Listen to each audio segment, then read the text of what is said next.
Hi everybody, Dacob here. Welcome back to the Fashion Bunker. This is one of those historic days. I'm so happy to have, look at those colors. Dior ADDICT Eau de Parfum first version, first formulation. This is the box that they used to come in when they produced them. Dior ADDICT in its rainbow holographic box, rainbowy all the way through. It's like a soft holographic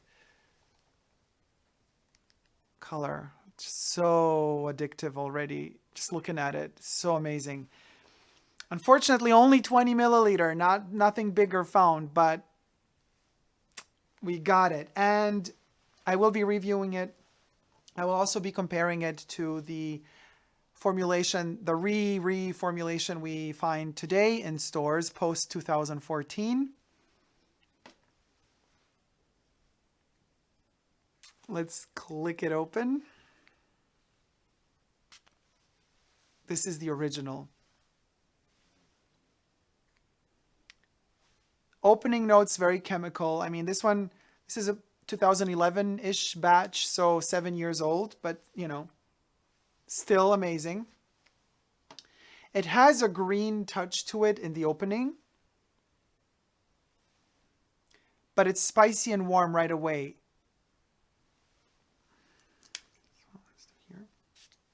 Been testing this out and playing around with them and seeing how they develop. So the new formulation, it bites a bit more in the opening. And it's more green. It's a bit more flat. This one is deep.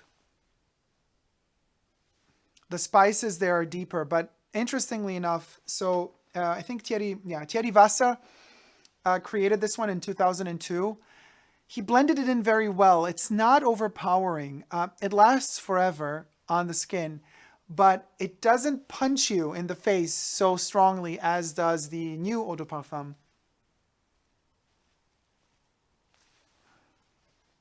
This one is a bit more rough. It's as if they took away a lot of the ingredients that balanced it out well and that hid certain elements of the fragrance within special dreamy crevices that only open up to the viewer or to the smeller or to the wearer of the perfume as the fragrance goes on and develops. So hence you're like walking on this deserted island. You've been dropped off by a pirate ship. Well, better so. I think Dior ADDICT is more about the original, about escaping a pirate ship, ending up on a deserted island, and then discovering there's a lot of caves on that island. The new Eau de Parfum, Dior ADDICT, delivers an island without many, if any, caves. But the original is an island full of caves and secrets and mysteries. And a lot of, hence this means the abundance of ingredients create those caves. And so certain ingredients are layered on top of each other to hide what's underneath. And only with time, as you're experiencing this island, which is Dior ADDICT, you find out the crevice, you find out the cave, you find out that place where you can go into to smell out, to sniff out some special ingredient that was hidden, like a hidden treasure in the beginning. But it shows its face later on in the game. And the Eau de Parfum, the actual formulation that we get today in stores, pretty much shows you that the waters surrounding the island are very intense. There's a lot of waves. There could be a storm more often than is the case with the original formulation of Dior ADDICT. By this I mean you arrive to the island already thinking it's a bit of a dangerous island with the new formulation. But once you're on the island, you feel relatively safe. So once that opening, those green, screechy, punchy opening notes are gone, and the newer formulation, slowly but surely the vanilla and the tonka bean kick in. And those are magical in both formulations, except The original has an extra note to it. It does have the night blooming cactus. What do they call it exactly? Night blooming cereus. The queen of the night. It's not listed in the new formulation, but I smell it out in both. But even that's not what's missing in the original, in the new formulation. And we only find what is missing in the new formulation if we're lucky enough to have the packagings of both. Well, let's call them like this. So the original is sprayed on this arm, the original formulation with the hologram, and the new package, 20 milliliter, this is 100 ml, the new Dior ADDICT Eau de Parfum. You see, the only hologram it kind of kept was the borders of the box and the logo on the box. But even that's kind of like a cheap hologram, not so beautifully blended and creamy like milk as is this one. So if you're lucky enough to have the boxes, when we flip them,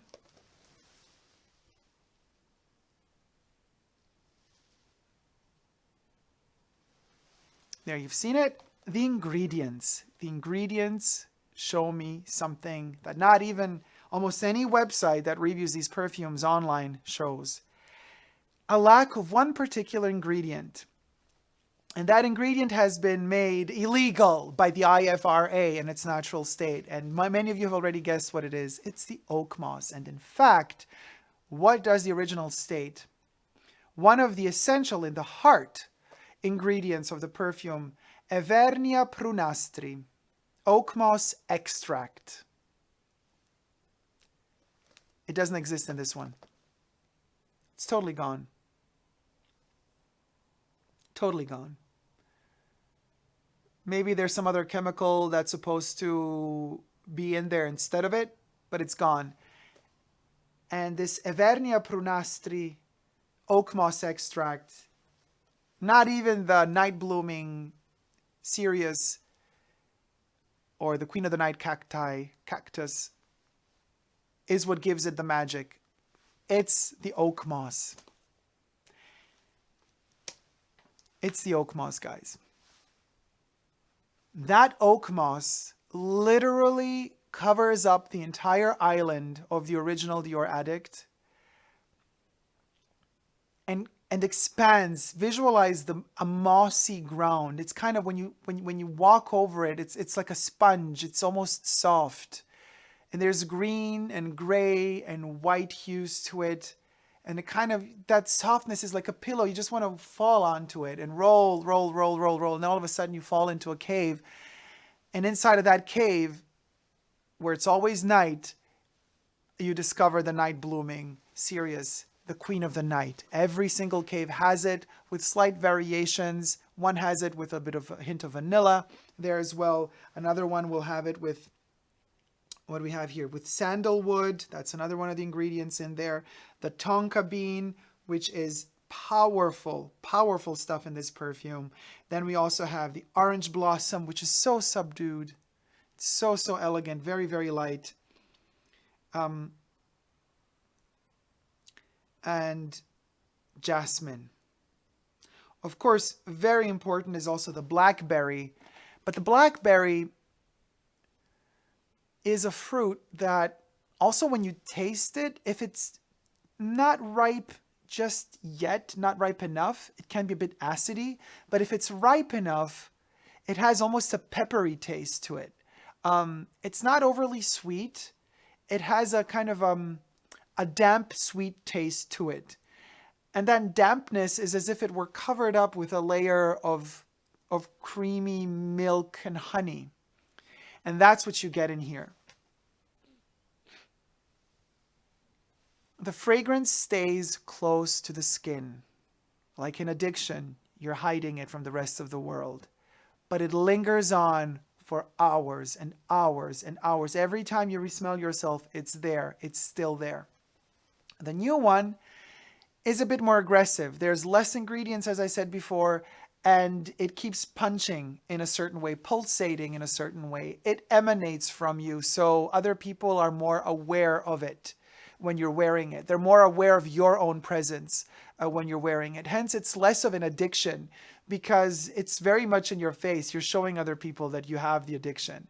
Um, the first formulation is much more clever um, in the entire concept of addiction. And if you check out on YouTube the original ad campaign, the original ad video for Addict, it nails it to a T. It's kind of a rainy night, damp night, and this woman, she's like sweating from the heat and from the addiction. She's striving to get this little bottle, which is protected in almost like a museum kind of state gallery, like a jewelry store with you know, with thick glass in front of it. Like you could even shoot through it. And she finds a way to kind of get her fix of Addict. Today, if I were to create a video commercial to describe and depict this Dior Addict,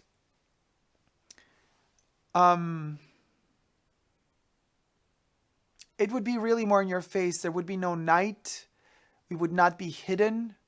And this is an idea that I'm having now since finally I get to compare the two, you know, because my whole idea of the review of this fragrance, so you could check out the review of this one in the description box down below. I have reviewed it prior to having like literally a fresh first formulation batch of Dior Addict. I would make a video of the new one more kind of veering towards daytime, and you are a sort of an addict and you're struggling with it, but you've had your fix the night before, and then the day after you're hungover, you know, the downer is coming, and you're kind of struggling with that, and you're looking to get a new fix.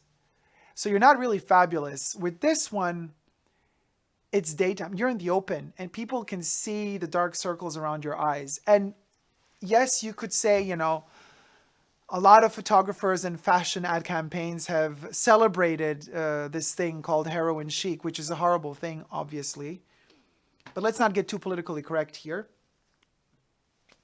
And so you could see that things can get aestheticized, even though they're horrible. In the daytime, and the black circles, and putting huge sunglasses to hide that, very pale skin, walking through Denny's or something, you know, and I don't know, getting some French fries or something, and then just like not eating them because you just can't, you have no appetite, you're looking for something else. So it's a reality TV show, this one here. But this one's a thriller. This one is shot by one of the best, you know, film directors. There's class to it, a lot of class. And I think what is really symbolic is the fact that the new Dior Addict uses silver hardware, like all of these silver details, like what is supposed to be metal or metallic, they're actually plastic. They're covered with silver. They're silver toned. The original is gold toned.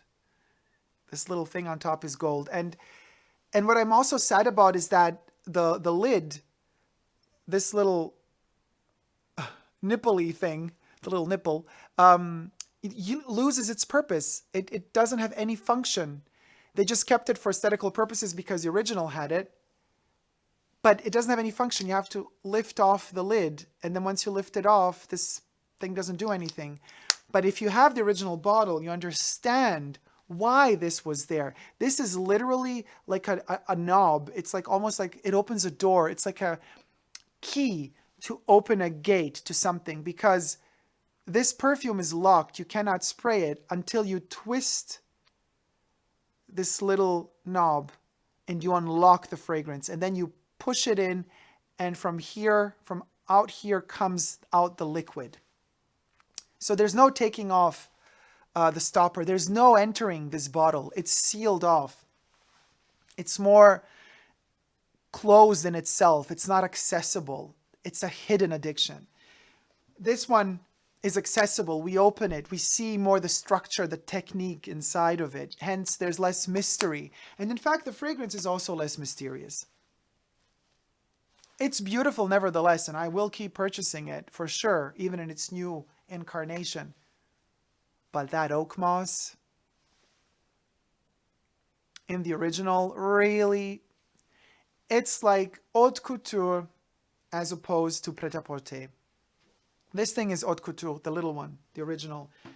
It's like you've sewn together, that the oak moss is that golden thread that kind of per hand is like sewn together. It puts together all the other ingredients. It literally flows between every single ingredient in the fragrance. And everything is woven together. And all of these kind of patchworks of all of these ingredients just like kind of bloop, click together because they're kept together by the oak moss. In the new version, this one here, the ingredients are less. There's not just lack of oak moss, but there's a lack of other things as well. The blackberry isn't there anymore. The sandalwood, I think, is not listed there as well anymore.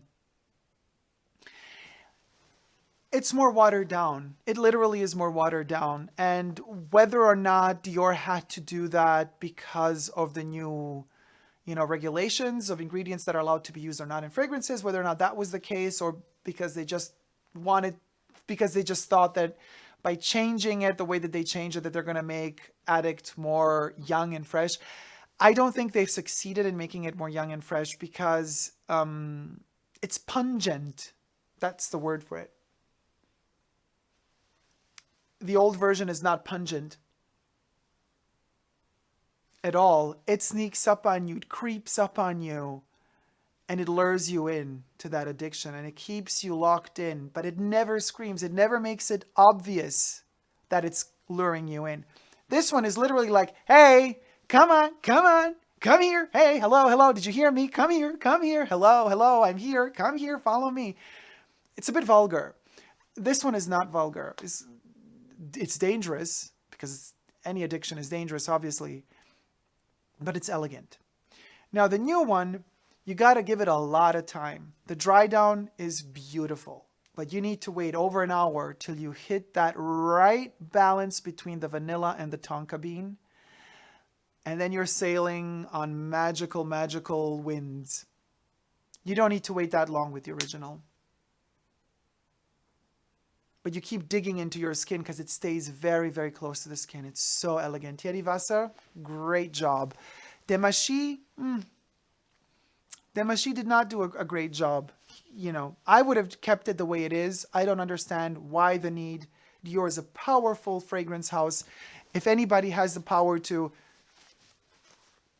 find the ways to produce the fragrance in the same way, to make it smell the same way, even though the oak moss has to be replaced in some way, shape, or form. If anybody can do it, Dior can do it. But Dior opted out. They reduced the fragrance instead of enriching it, enhancing it in some way to keep it alive as it was.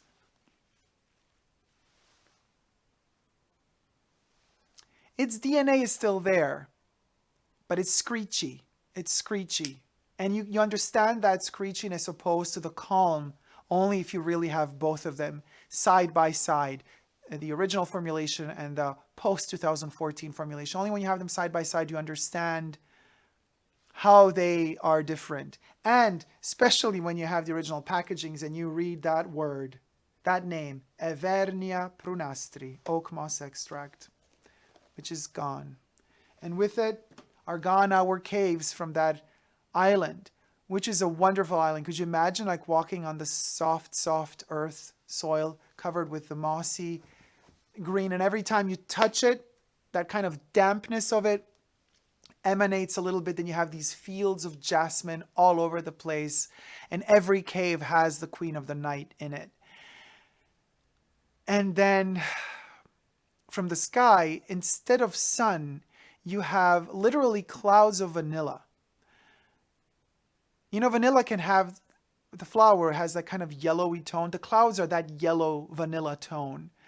And every time it rains smoky vanilla on top of the island. And all that kind of like smokiness of a vanilla falls on top of the oak moss as you're walking. And as you're walking, it just poofs out these shades and nuances of tonka bean meets the queen of the night, and then that oak moss keeps kind of lingering on. It's just amazing. You literally lose track of time. Literally.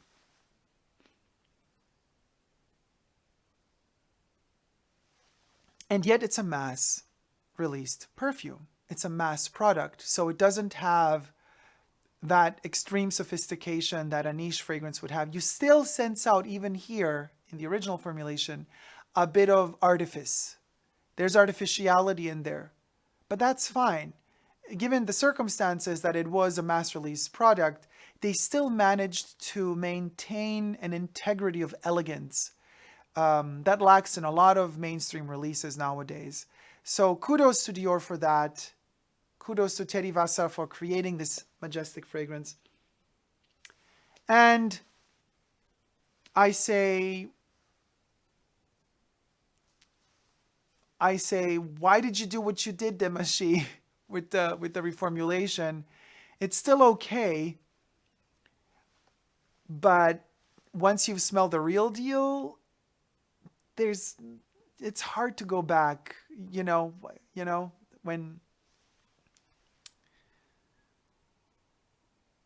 When you know especially how good the real deal was, then it's really hard. Also, with all the price increases and markups, it's really hard to justify the price of the new one, knowing that you're missing out on something so magical. And I for the love of me, I don't understand why these companies keep doing this. I don't even, to save money, really, but you're ruining your image. You're hoping that the new generations are not going to be able to compare the watered down versions with the original versions, but they're going to find a way. People are not stupid. People will discover that there was a different design to the bottle. Then they're going to ask themselves, wait a minute, was this a different perfume? Then they're going to find, secondhand websites where they could maybe order to test it out. Then it's going to come home. Then they're going to smell it. They're going to fall in love with it. And they're going to ask themselves, well, why is this perfume now smelling so different? And, when people wake up and realize what the real deal is, then they're not going to purchase your products anymore. So be careful. All of you big brands out there, don't mess with us. We know. Thank you guys so much for watching. I'm going to retrieve to my Oak Moss Island with many, many caverns and many, many queens of the night. And join me if you wish. If you have an original version of this one, spray it on now and dream away. Thank you so much for watching. If you like this video, please do thumb it up and subscribe to my channel here on YouTube. I'm also on Instagram, Facebook, and Twitter. They will keep reformulating. I know they will. They will only stop if we stop purchasing. But no matter what happens, we never give up on love. Love you guys. See you soon. Take care. Bye.